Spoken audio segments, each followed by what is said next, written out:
Let's get into Jay-Z and Tony Busby.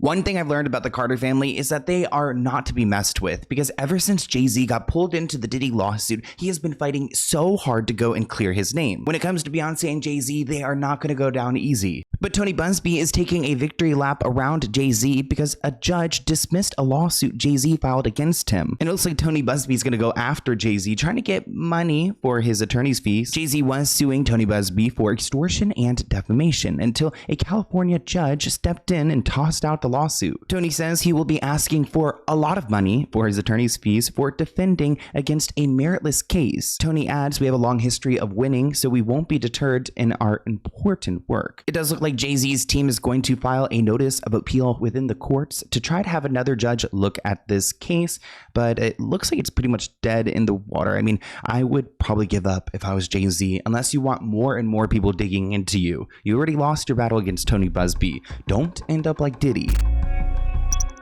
Let's get into Khloe Kardashian.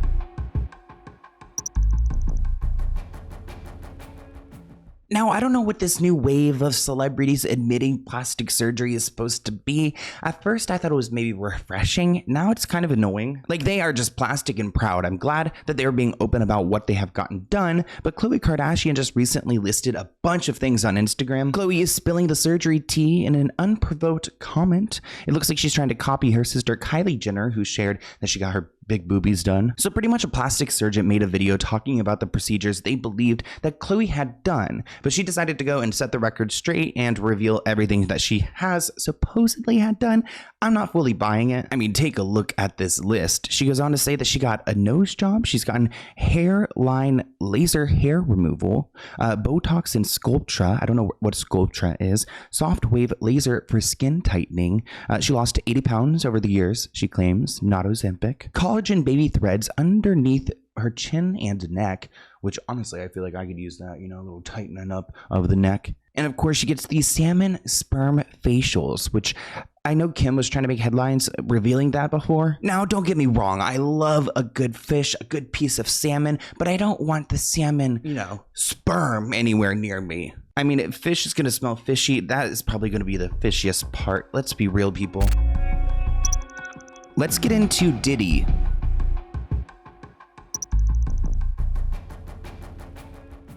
Now, we have a lot to talk about when it comes to Diddy, so get ready. So this male escort that Diddy used to hire with Cassie is now making allegations that Cassie had given him an STD. Clayton Howard is one of the escorts that Diddy had hired, and it looks like he's calling out Cassie for giving him an STD and claiming that she had gotten pregnant by him. Clayton, who says he went by Dave, was hired for FOs, and Diddy and Cassie would bring him in and have unprotected you-know-what. He claims that he actually impregnated her and that she got rid of the pregnancy without even telling him. He claims he was hired back in 2009, and he says for more than 5 years that they trafficked him for the purposes of commercial sex. Clayton claims that Diddy and Cassie drugged, manipulated, and traumatized him while they themselves engaged in a toxic, domestically abusive relationship that became violent. Clayton actually claims after dealing with Diddy and Cassie for 5 years, he has physical and psychological injuries, loss of wages and benefits, medical expenses, and pain and suffering. Now, he was actually not called in as a witness in the trial, but he was mentioned several times during testimony in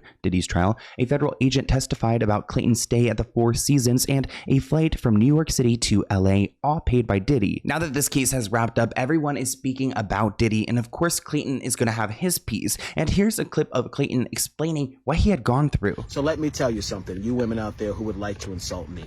This is my story. I was paid by Cassie, Cassandra Ventura, for 8 years to be her male provider.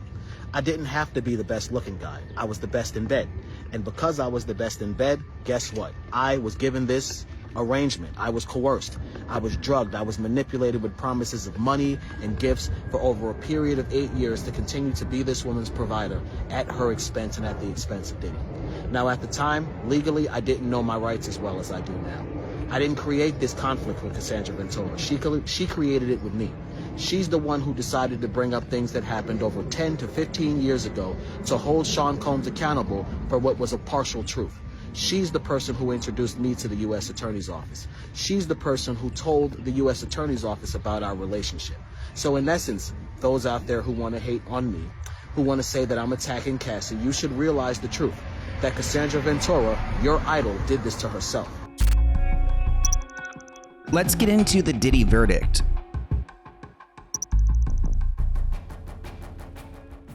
Now, there have been a ton of reactions to the verdict that Diddy has been given, and a lot of people are upset because he wasn't given the most serious charges. He was convicted of 2 counts out of 5. He faces a maximum sentence of 10 years for each of those counts, but I have a feeling that the 20 years is going to quickly become more like 5 or maybe even 2 years. When the jury note about reaching a verdict came back to the courtroom, it didn't seem like Diddy's legal team was too happy, and prosecutors were smiling until everything quickly shifted. Diddy was brought out of the holding cell, smiling to his family as he buried his head in a book as the jury came out. There was a big sigh of relief from Diddy's camp when there was a not guilty after count 1, the RICO charge, the most intense charge of them all. The gallery yelped, "Oh," when Diddy was acquitted on the trafficking charge for Cassie, count 2. Diddy then started rubbing his eyes and putting his face in his hands. There was no movement when Diddy found out he was guilty on count 3, transportation for the purpose of prostitution relating to Cassie. Diddy then fist pumped from his seat when he was acquitted on count 4, trafficking Jane. And there was one of his victims who went by Jane Doe throughout the trial. We believe that she is connected to 50 Cent, but we're just going to stop there. Today's a great victory. It's a great victory for Sean Combs. It's a great victory for the jury system. You saw that the Southern District of New York prosecutors came at him with all that they had. They're not stopping, but one thing stands between all of us and a prison, and that is a jury of 12 citizens. And we had a wonderful jury. They listened to every word, and they got the situation right, or certainly right enough. Now, social media has had an entirely different reaction than the courtroom. This comment reads, "That man is far from innocent." Another comment reads, "Courts bought at the highest level." Now, after the verdict was read, there was a celebration of fans outside of the courthouse, and let's just say it got pretty chaotic. I told y'all this to give me. Keep on giving.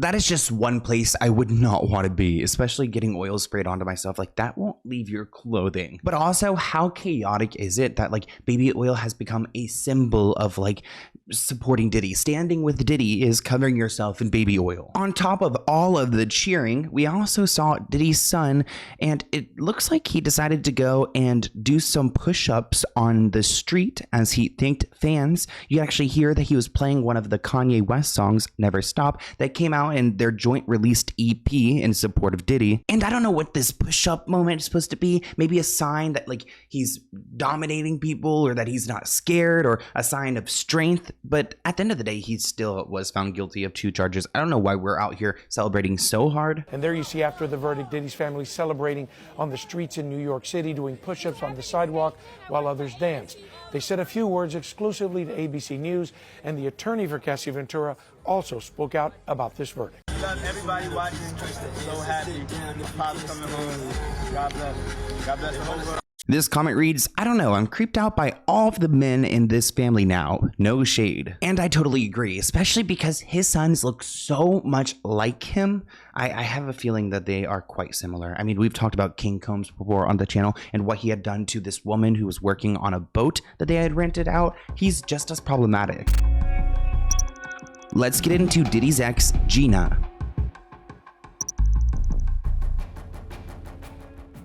Now, Gina was supposed to be witness number 3 to go and testify against Diddy, but she was a no-show. It looks like some videographer caught up with Gina outside of a Whole Foods. It does seem like this entire interaction is planned, and maybe some kind of way for Gina to go and rewrite the narrative when it comes to the Diddy trial. She claims that he never did anything dangerous to her, which is interesting considering prosecutors were trying to get her to testify. And what's unfortunate is that I believe that Gina is a victim of some of the things that Diddy has done to these women, but she's so brainwashed and convinced that he's like her god that she cannot accept that he's wrong. You think Diddy's gonna win this trial? You don't know? Okay. I've been hearing a lot of stories. Everybody been hearing like maybe. I mean, we did make a video about her missing, and she wasn't a missing person, but missing from trial. So clearly taking a stand on Diddy's side, the fact that she's just not showing up to court. Like, you can't just do you that. were kidnapped or like something like crazy. Like, we just hearing a lot of stuff. Is there anything you can clear up or anything like that? No, I'm safe. I'm not kidnapped. Real quick, before you go, that's what I want to know. If Diddy does win this trial, do you think your life will be threatened in any kind of way? No. You don't think so? You think everything will be safe? Because the girl Aubrey O'Day, she said that if Diddy wins, she's gonna leave the country. I mean, he never did anything dangerous to me. I'm not scared. You're not scared? This comment reads, they all got paid. Diddy paid everybody. Another comment reads that this is very staged. Another person writes that she was paid. End of story. And then finally, so she vanished during the trial and now she magically appears. LMAO. Prosecutors confirmed last month that Gina was victim number 3 in the Diddy indictment. They labeled her as a victim of trafficking. Gina did not end up taking the stand during the trial, with the feds saying early on that they were having a difficult time contacting her and they weren't sure if she would show up even with a subpoena. Gina's name still popped up several times during the witness testimony. Diddy's exes, Cassie and Jane, both testified about jealousy involving Diddy and Gina's relationship. Diddy's assistant, George, testified that he once saw an angry Diddy throwing objects at Gina's head. But here we've got Gina saying that Diddy isn't dangerous. So is she lying or is she brainwashed? And I feel like it's more of the latter, that she's brainwashed, and it's actually really sad to see. Let's get into former Spice Girl Mel B.